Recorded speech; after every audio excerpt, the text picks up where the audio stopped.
Kita menemukan di kampung-kampung orang yang mendapatkan gaji sehari, dimakan sehari. Akan tapi itu semuanya tidak mengurangi kebahagiaannya. Bangun pagi dia sudah bisa bercengkrama dengan indah dengan keluarganya. Bahkan dia pergi ke sawah pun sebelum sarapan.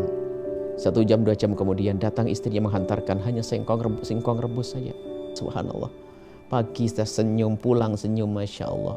Di saat di siang harinya pun ternyata dia hanya di bawah gubuk reot, di bawah gubuk yang sudah lama, sudah hampir roboh. Akan tapi dia bisa menikmati tidur lelap di tengah sawah. Setelah terbangun dia bisa melihat benih-benih, melihat padi yang sudah mulai menguning dan seterusnya. Oh, kebahagiaan, nggak punya masalah. Setiap ada acara di masyarakatnya mudah dia mengikuti. Tapi lihat di sana, tidak jaminan orang kaya semuanya lengkap dia senang. Hartanya melimpah, duitnya banyak, tapi sedih terus, gelisah hatinya. Mulai dari keinginannya bermacam-macam, ketamaannya semakin menguat, membesar. Melihat orang lain sukses, dia bingung untuk bisa menjadi pesaingnya dan seterusnya. Dia hidupnya capek. Tapi di sana juga ada orang yang diberi oleh Allah kekayaan, tapi dia senang. Abdurrahman bin Auf, kaya raya tapi adalah bahagia. Ada orang yang hidupnya dengan kefakiran tapi sengsara, ada. Maka dari itu yang namanya kebahagiaan tidak ada hubungannya dengan kekayaan dan kefakiran. Nggak ada urusannya tahta dan punya tahta atau tidak. Yang namanya kebahagiaan adalah murni dari dalam hati kita sendiri.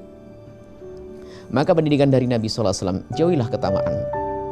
Yang namanya orang tamak ini Masya Allah akan menjadikan dia itu tidak akan puas. Kalau seandainya dia diberi 1 lembah emas, maka dia minta lembah yang kedua. Dikasih lembah emas yang kedua, dia minta yang ketiga. Sampai kapan? Sampai mulutnya kemasukan tanah. Maksudnya sampai mati.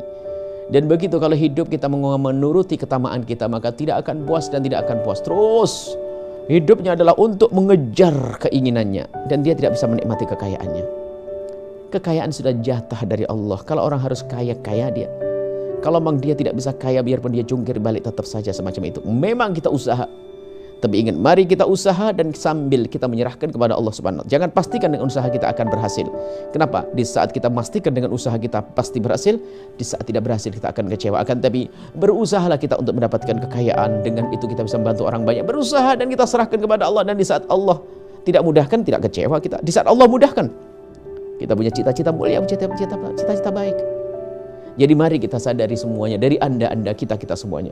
Jangan menjadikan ukuran kebahagiaan kita adalah harta yang melimpah. Banyak orang kaya raya sengsara hidupnya. Banyak orang punya tahta sengsara hidupnya. Begitu sebaliknya, ada orang fakir, tapi hampir tidak punya masalah dalam rumah tangganya. Ada orang gak punya tahta, tapi diberi oleh Allah beraneka ragam kebahagiaan. Maka dari itu, mari kita semua belajar. Siapapun anda, jika anda diberi oleh Allah kekayaan, mari kita jadikan kekayaan ini adalah sebab kita bisa bahagia di dunia dan bahagia di akhirat. Maka kita gunakan kekayaan kita untuk kebaikan. Itu tanda kita tidak hubbud dunya.